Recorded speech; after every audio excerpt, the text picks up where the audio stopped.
In this video essay, I would like to focus on the aspect of costume, makeup, and hairstyle design and its relationship with the empowerment of female characters, particularly in the film Mad Max Fury Road, and later compare these stylistic choices with the ones made in 4 other films that I chose. In the film Mad Max Fury Road, the stylistic choices made in terms of costume, makeup, and hairstyle design in the case of the main female character, Imperator Furiosa, support the idea of a strong female warrior character who managed to overcome gender stereotypes and became completely independent and ready to find the battlefield. To introduce the first argument in support of this claim, I would like to look at the asymmetric shoulder pads that we can see here in these stills. They are a staple piece known from the previous films of the Mad Max franchise. They would be expected to only appear on Max's costume, but in fact, they become dominant part of Furiosa's costume as well. This illustrates the establishment of gender equality, the importance of Max as the main and the strongest character falters. Next, we have the drape-like material used for Furiosa's top piece.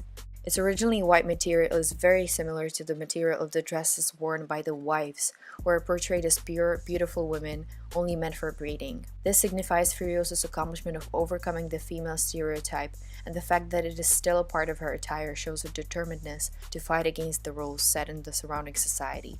As the last, we'll look at the buzz cut. It plays a very significant role in the establishment of gender equality in this film. It breaks the stereotypical gender rule often noticeable in action films, where if there are even any female characters, they are often very sexualized.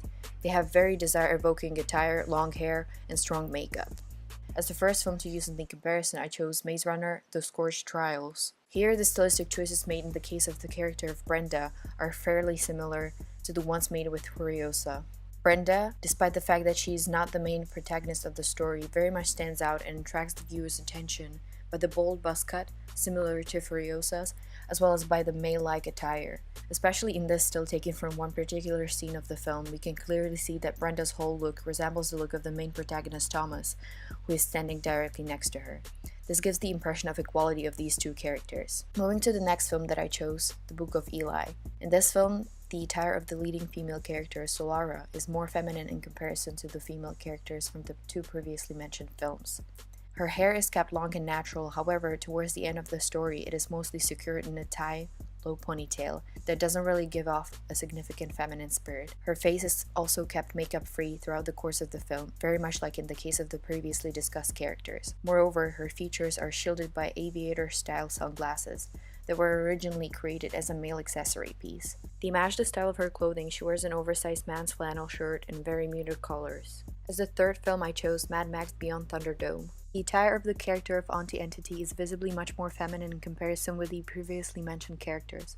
Here, the filmmakers clearly chose a different route in order to portray the strength and the equality of a female character. The femininity of the character is accentuated by the silver material of her dress and the very extravagant accessory pieces.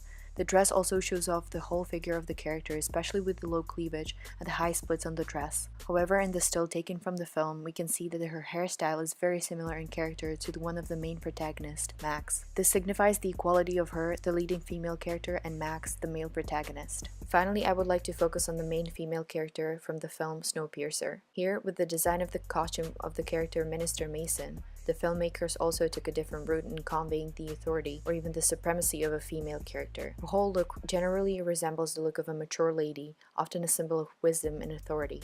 Her fur coat and the royal purple color of her suit very much give off a very authoritative feeling. In multiple scenes, she also wears a white admiral-like male suit with medals, which is something that is not a typically female attire.